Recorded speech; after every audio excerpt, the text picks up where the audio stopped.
And hello, my fellow nerds out there. It's Oracle Nerd Richie, and welcome back to Don't Toy With Me. In the last part, Dahlia and Huxley didn't really seem to be getting along, and, well, things just got a bit out of hand. So let's go ahead and continue on with the story. Later in that evening, a surprisingly loud sound draws your attention back to the dollhouse. You check the foyer first. A large mirror near the attic door remains intact. Huxley doesn't seem to be in the box anymore.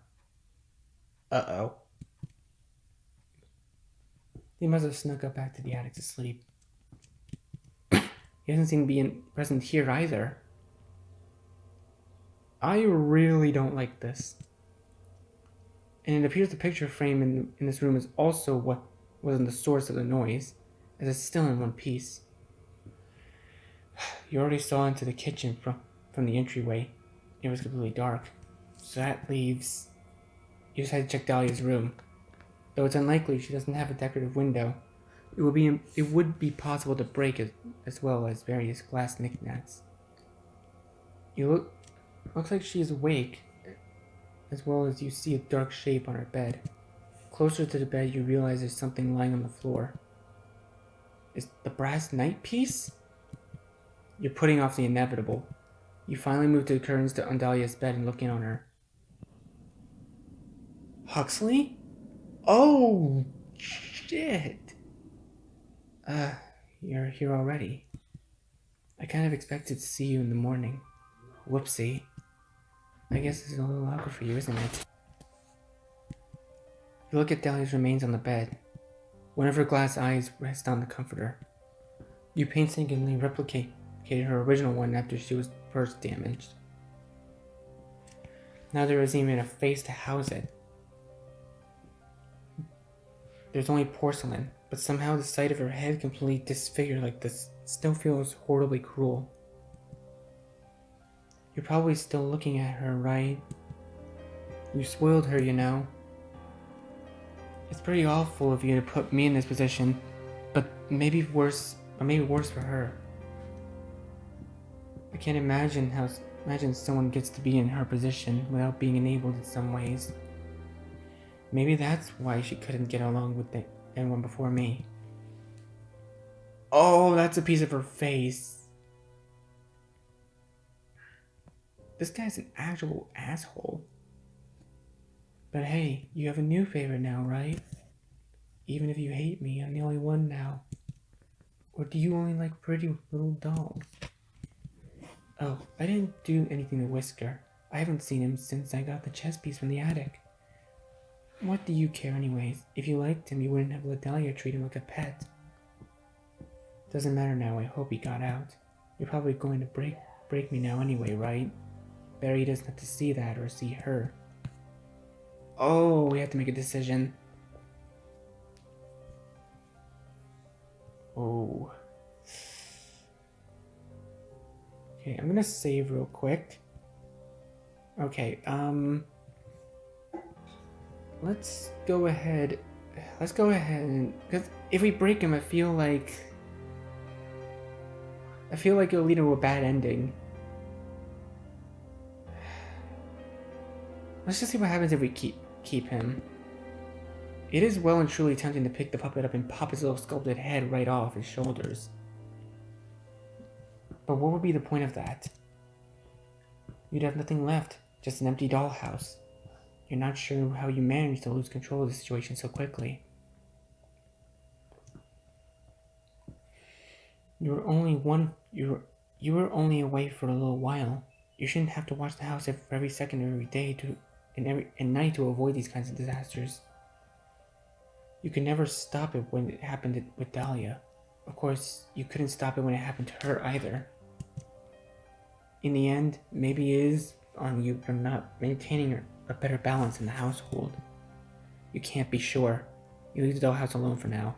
You may come back to check on Huxley and start the arduous task of attempting to build a connection with him. It shouldn't be impossible, even if he is a difficult type. Dahlia was the difficult type too. It took a lot of work to get her to do as you wanted and involved a lot of compromising.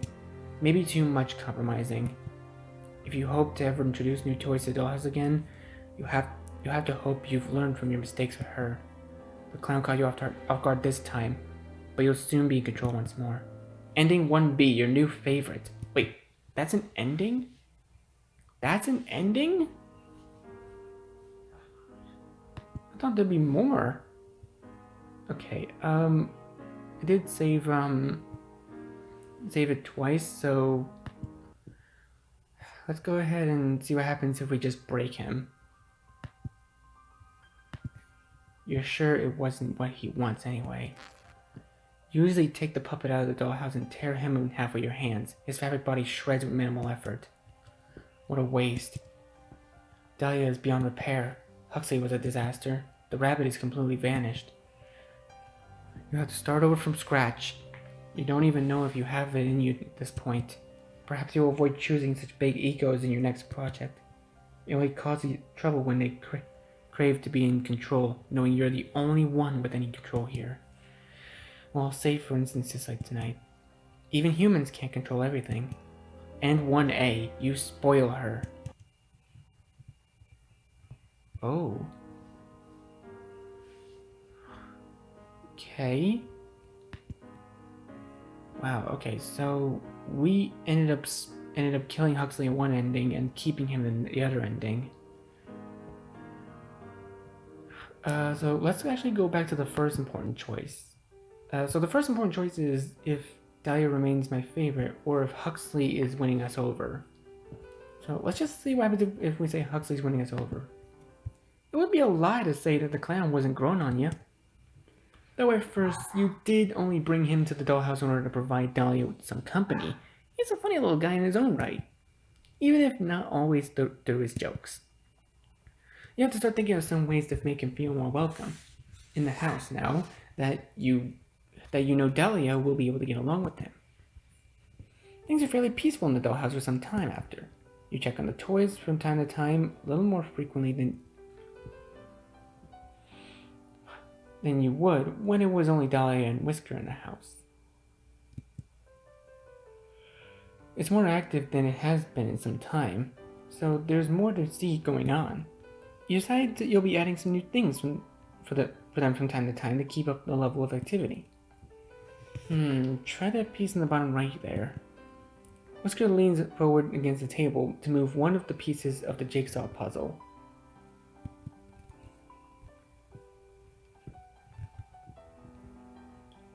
His little paw nudges it carefully down to fit within its place. Oh, okay, that's part of the red costume. That's why the color was so different. Oh, what are you two up to in here? Hey, Dahlia. Whisker was just helping me with this puzzle. I tried by myself, but you know me, butterfingers. Huxley says this as he extends one of his digitless stump arms before lowering it again. Oh, yes, I see. I really enjoy puzzles too.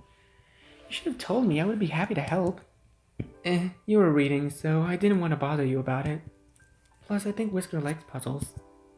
The river perks up at this, confirming the statement. Dahlia's demeanor changes at this. Something about this is bothering her. Whisker never wanted to do puzzles with me. He never wants to sit on my lap like that either. Okay, actually... is there a way to, like, make the text box, It seems like there isn't. I kind of want to take the text box see-through, but guess I can't. He never wants to sit on my lap like that either.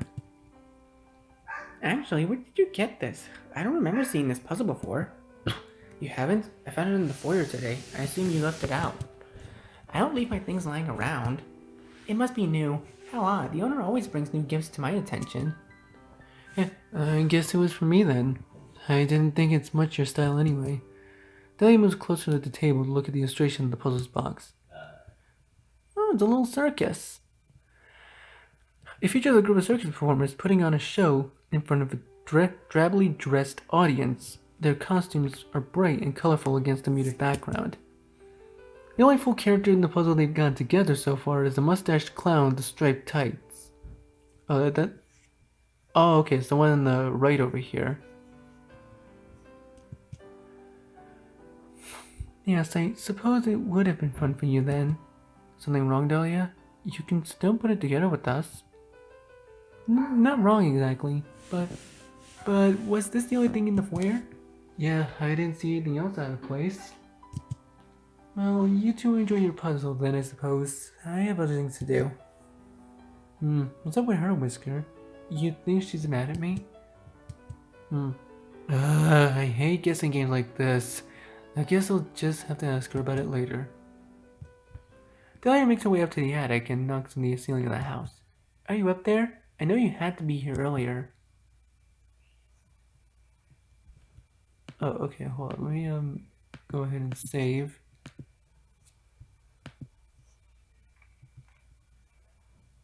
Do we leave her hanging or just tap? If someone's talking to you, might as well respond to him. I thought so. It was awfully mean of you earlier, you know. Leaving Huxley a gift and nothing from me.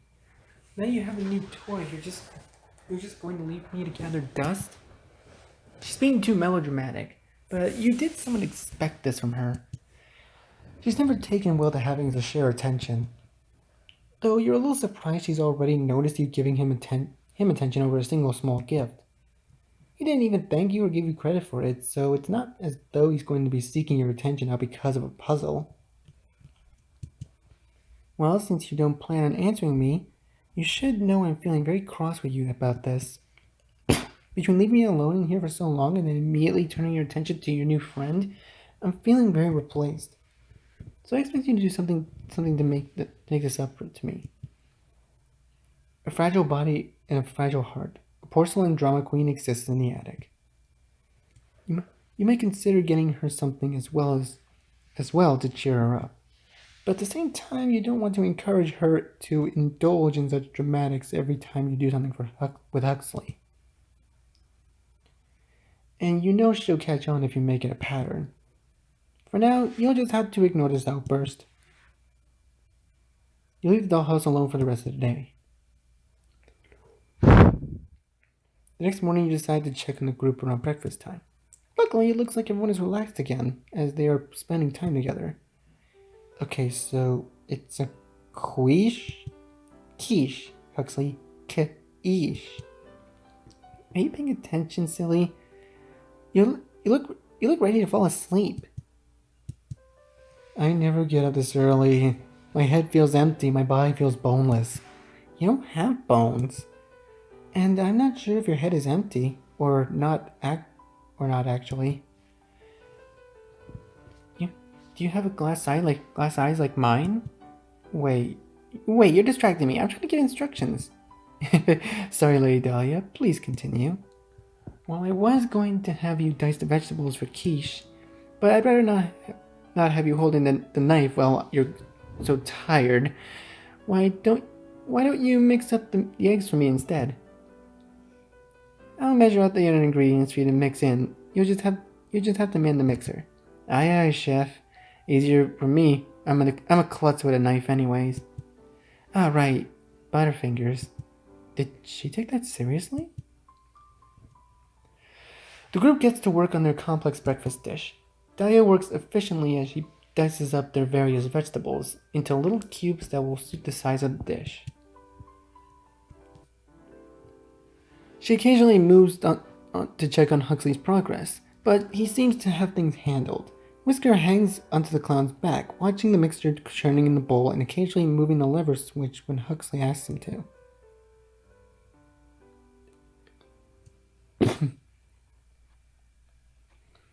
As you watch, you start to notice how much Dahlia looks over their way, a small frown on her face. Whisker catches her eye at one point and looks away. She turns her gaze down to the cutting board. By the time everything's put together to go into the oven, she's on edge. She excuses herself from the kitchen, asking Huxley to set the timer for her on her way out. She heads to the foyer. Stepping into the foyer, Dahlia spots a handful of items in the box-turned table that Huxley arrived in. A couple of colored balls, some silk handkerchief squares, also colorful, some oversized playing cards, nothing she'd really be interested in. But there's one particularly ornate item among the group. She approaches and picks it up. Oh, what a cute little cane. I usually prefer parasols, but this is nice. She turns the wooden cane over in her hands. She observes a metal handle at the top. It's fairly textured, made to be easy to grab, even without wrapping fingers all the way around it. The flat top holds a little painted disc, painstakingly etched with the decorative H. Your work is detailed. Even when working with such small materials, you were very particular in making this gift. Oh. The handcrafted cane lies splintered in half on the ground. Whoa. What was that? Nothing. Didn't I tell you to wait in the kitchen? So, I don't have to. And I was worried. You were acting weird. Are those for me? Della kicks the handle into the broken cane behind her with her heel. Probably. Looks like all of it is for you. Whisker skitters across the foyer to Huxley's side, carrying the cane handle in his paws. His little plush steps went unnoticed by the larger toys of the group. Huxley takes the cane and looks to see what Dahlia is hiding. Jeez, Dahlia, what's your problem? Seriously, what did I even do? It's not you. I'm just upset with the owner right now. I was really angry, and I had just picked up the cane. I was so mad, I just hit it against the box without thinking, and it broke. It was an accident. Bull! You didn't break anything else. You only broke something that was for me. Huxley, are you crying? No. I honestly didn't think it would mean so much to you. It's just a cane. It was made for me. Nobody's ever made something just for me.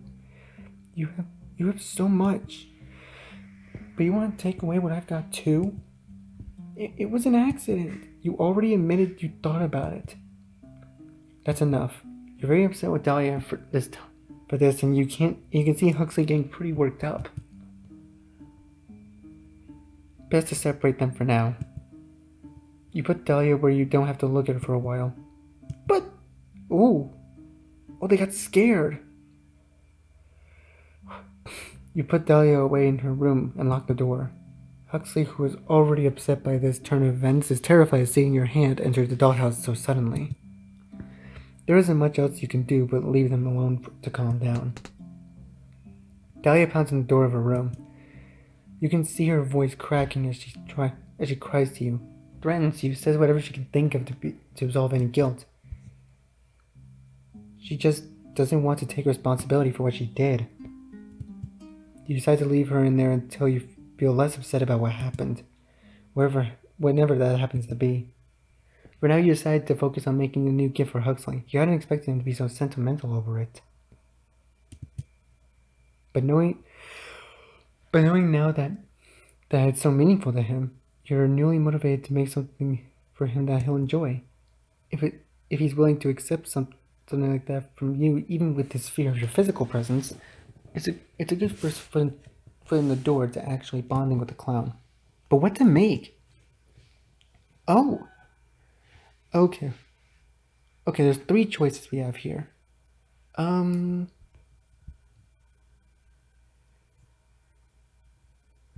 I'm gonna save real quick and I'll be right back. Okay, here we are. I'm back from saving. Let's go ahead and remake the cane. I think he finds sentiment over the cane, so it only makes sense. Right, the cane really meant a lot to him. He originally thought of it as a convenience item to help him reach things around the house that were difficult for him without hands. But you wanted it to be personal for him as well, hence the elaborate customization. Not the most beautiful miniature you've ever crafted for the house. As a first for him, it still holds some meaning. You decide to clear the remains of the old one once everyone is asleep. Then you'll make it anew. Over the next couple of days, you leave the dollhouse alone and work diligently on the cane for Huxley. You imagine he would like some time without you looming over the house after what happened before. However, you know that before you can present him with this cane, you'll have to try to get things back to normal within the house. It's time to check on Dahlia.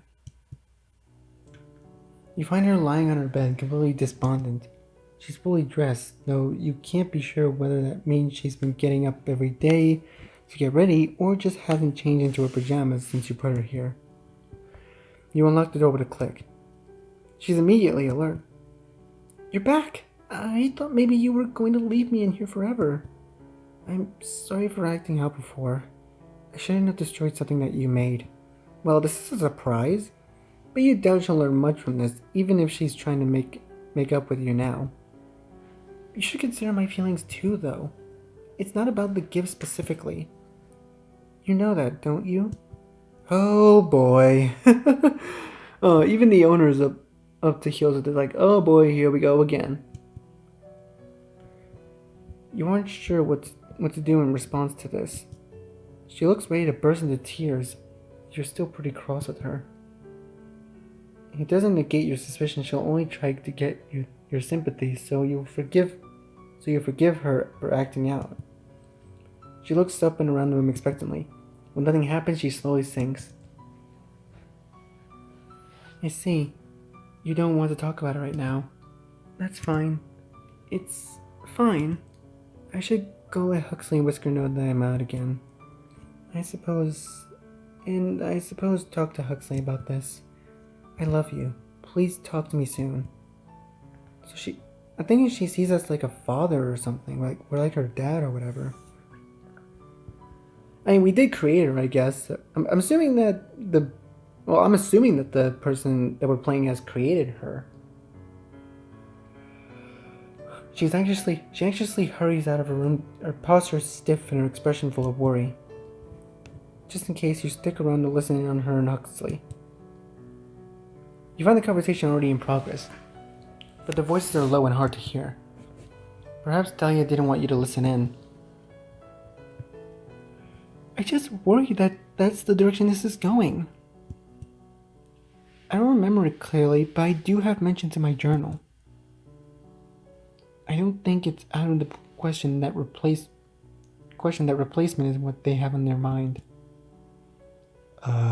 Well, I don't know them very well, so I couldn't say that, but when I got here, you tried very hard to tell me how much you trusted them and stuff. Plus, don't you think that's kind of an overreaction to a few gifts from me? The house is already full of stuff for you, so it's just common sense that more things will be added for me to balance it out. You just don't get it. My bond with them is special. So I can tell when they're pulling away. Well, so what then? So what? Yeah, I mean, they put me in here for you, didn't they? It's not like you'd be alone if they decided to focus their attention on me. It's not the same. Oh? I'm not trying to say I don't like you, Huxley. I like you a lot. You're my friend. But the owner, that's something else different entirely. My friendship with you makes me happy, but you don't give me my life purpose. Nobody can do that for you, Dahlia. I know you think you're made just for them, but here's the thing. You have no purpose. Nobody does. Nobody can give you one. That's the awful truth. You have to get by life on your own will. Or just spin your wheels like I was when I just gave up. It's your own choice. There's no pressure to live for someone else, but there's no drive outside of your own wants. And that's difficult, but it's what it is. But it can't possibly be right. And how would you know anyway? You spend your whole life just moping around and hating what you are. Just because you lack any purpose doesn't mean I do too. I should have known better than to confide in you. You don't get it because you've never been anyone's favorite. Well, I'm Whisker's favorite. Ugh. For the second time in just a few minutes, Dahlia storms out of the room, though this time it's clear she's angrier than she is upset. But at the very least, Huxley stood his ground this time. Dahlia looks like she's going back to sulk over tea in the kitchen, so you feel safe in leaving them alone while you get back to work. As long as she isn't at his throat, she can be mad all she likes. Oh, wow. Today you finished your cane for Huxley. Rather than draw attention to it, you left it in the foyer for him to find. You're excited to see his reaction. He carefully picks up the cane. It's not perfect recreation, but one you took a little bit more time with. Tiny relief carvings spiral down the cane. They aren't detailed since scale is a difficult factor for you, but they were chosen with care. Stars and simple comedy tragedy masks are the main motif you chose. The masks feature prominently on the metal handle as well. It's certainly more ornate than before. But you use the same H initial medallion as before as the inlay. Careful reconstruction of the original game with the original gift with a little extra love to put in to make up for the loss of the first. He holds it in his arms, standing there in quiet though before he breaks the silence. Ah, you're probably around, right? Oh. Right, there you are. Jeez. I've just realized that I don't really know how to talk to you, especially since I've been avoiding you. You had to have noticed that. Sorry about that, and thanks for this. I really didn't think you'd care about me at all. Since it'd be pretty easy for you to just think of me as some object for your entertainment. Oh, Huxley. But you surprised me. Don't think I'll be dressing up all swanky to match this thing, though. It'll be for knocking stuff off shelves and helping me up with the stairs, and that's it. Dahlia steps down the stairs, frowning as she looks at the conspicuous cane in the foyer. Huxley's initial joviality clears right up at seeing how she's looking at it. Ah, that cane. I suppose I should keep my distance then. What do you mean? It's not like you'd break it a second time. I told you it was an accident. You're still trying that, huh? I guess you didn't mean to imply you wouldn't break it again. I didn't mean to imply you wouldn't break it again out of the goodness of your heart anyway. You only wouldn't break it because you got in trouble for it the first time. And I suppose you had the time of your life when you locked away in there, didn't you? Not having to deal with me encroaching on your time with Whisker or the owner.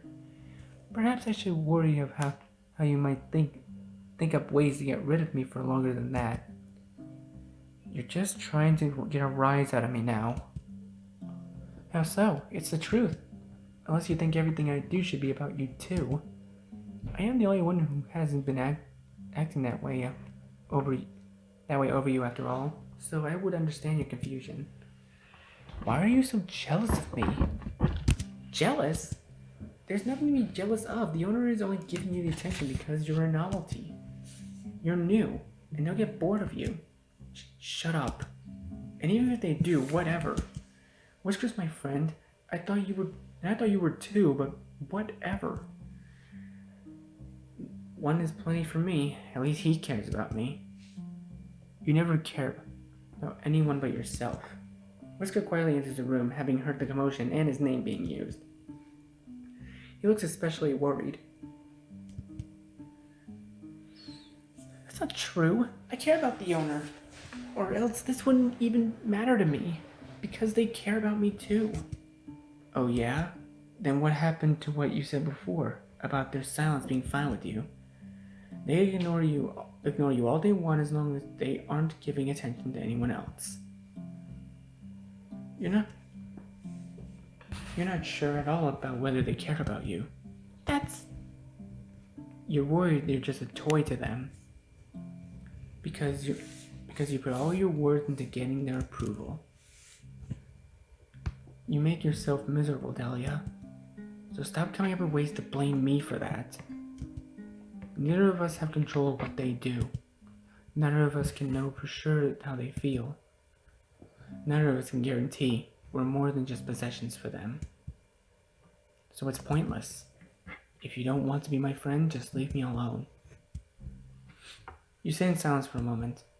Is that really how he feels about you, even after you went out of your way to make him feel welcome? He's right about Dahlia's insecurity, but maybe he's the same. Maybe he just can't trust you. You don't like it, but it's hard to completely disregard his point of view. You aren't in the same position at all, and he knows it. Surely he realizes how long you've dealt with Dahlia and her dramatics, though. If you threw out toys every time they were difficult with you, you would never have any. Dahlia returns from the kitchen. Huxley? What? What do you want, Dahlia? You really don't understand a thing. You ruined everything. Don't you get it? Dahlia? Dahlia holds a kitchen knife in her hand. Oh no, come on. We have to stop her at some point, right? I was wrong to admit that. Wanting friends is wrong.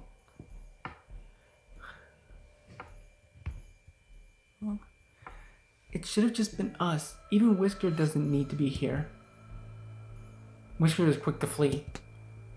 He bumps into the box, knocking the lid open. He uses it for cover. You're acting nuts. If you want the cane so bad, just take it.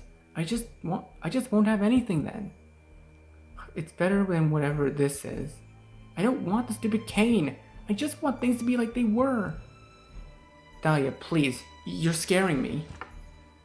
You begin to reach for Dahlia, but she lunges before you can even come close. You're doing it on purpose. Going on and on about how much it doesn't matter to you, and about how you aren't even trying. It just comes so easily to you, doesn't it? Well, while I worry and try and actually care about what happens, you just mope until everything gets handed to you. I'm not, but please, I'll just go. I'll ask them to take me out of here. That's not good enough.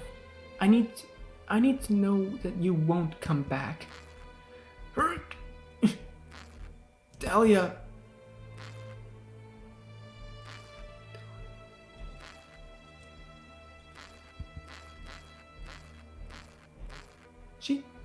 Oh no. With the knife swinging, there isn't much you can do but wait. Just grab her and pull her away, dude! He stopped moving early into the attack. She even tore out his spring and tossed it across the room. Not that he had been able to use it to get away. Oh God! He's barely recognizable as the puppet you chose by the time she stands up over him. His rubber head was split right up in the middle, and now lays splayed on the ground like open butterfly wings. It's like each half of his face is a mask, each displaying a different emotion held in its final moments. His lining is shred, his stuffing tossed every which way. He's beyond salvaging. Whisker, you weren't always so bad. I'm sorry about this.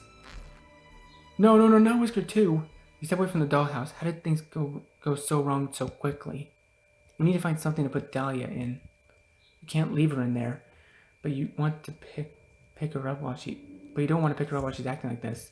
The knife is the size of an X-Acto blade to you, but you don't doubt she would stick it right through your hand if you gave her the chance. Assuming she didn't go for a vein instead. You find a jar that should be about the right size, and grab a large paintbrush and shove her into it and return to the dollhouse. You met with a burning smell and the sight of smoke exiting the windows. You find Dahlia sitting in the attic in the brief time you were away, and she set the room ablaze. You can smell some sort of accelerant. It makes you wonder if she put some thought into this before about what she would do. It occurs to you that to attempt to scoop her up in the jar, but fire is already creeping up the sides of her dress and her hair. Save her, leave her. What? Okay, so we have a chance to like save her if we wanted to. Okay,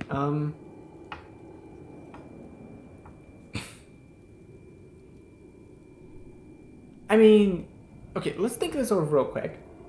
She is still our favorite doll, but she did do all of that to Huxley, and I think she kind of deserves this.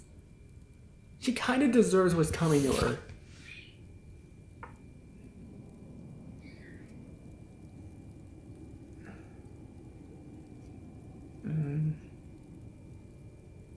Well, let's just see what happens if we leave her. Huxley was right in a way. She's in a hell of her own making. And never has it been so clear as now when you see her being taken by the flames. Cracks form from the heat and her clothes and hair burn away. You look away. You start to think there was never a possibility of either of you being happy in this arrangement. It's both a punishment and a mercy to let her burn. You leave to grab a pitcher of water for the fire. To scale, it's small and fairly contained, and the only damage is to the dollhouse. Still, you move your paint thinners and repair supplies off your table and spritz down the surface with water to catch any stray embers, and you wait. You don't put out the fire until you're sure everything's been reduced to nothing more than porcelain debris. You take some responsibility for the situation. After all, it was your dollhouse. You were in charge of it. But things were clearly beyond any redemption. You're not sure when you'll be up to it, but you just have to start over fresh. A new home, maybe new toys. And you'll be sure your control is known to be undefiable, so that this never happens again. Ending 2B, the doll maker, the monster maker. Oh, so that was the third ending. Dude. Okay, let's go back and let's go ahead and save her. Let's just, it might be another ending, but let's just see what happens. The dollhouse is definitely ruined. Huxley and Whisker are beyond saving. Horrible as she has been, she's the only thing left. You reach in the dollhouse with your tools and scoop the burning doll into the jar. It's lucky for her that you chose the glass container, so you wouldn't have to, you wouldn't even have had the option. You carry her into the bathroom, the lid held over the jar, to try to keep the smoke from escaping. It's not quite enough to smother the fire. You finally bring her to the sink and turn the faucet, drenching her and filling the container with water. By the time you've done all this, her cotton clothing has been ruined. Her wool wefted hair has easily burned away. Her paper flowers only ashes in the ground in the water.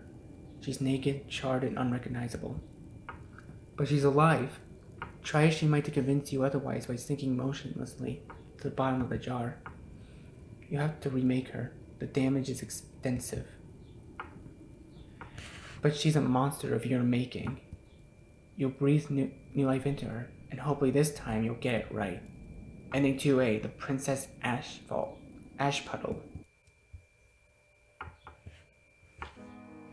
And that was the other ending. Wait, so is that it? Oh, that's it. That's all the images. Bro. Oh, and you can cycle them. Ooh.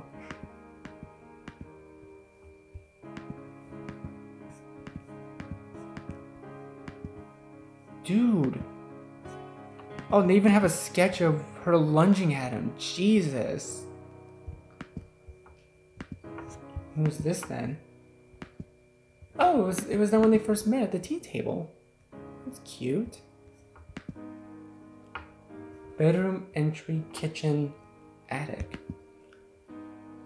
Oh, These are like little character designs and sketches. Foyer, kitchen, or room, the attic. Dude, this wasn't off. So like that was it. That was the entire game. And that's all the endings. This has been one hell of a ride. So yeah, thank you guys so much for watching. Please leave a like, comment what you think. Let me know what game you want to see me play next. Be sure to share this video with your friends and subscribe and click the bell so you don't miss a single notification. I'll see all of you in the next video. Goodbye.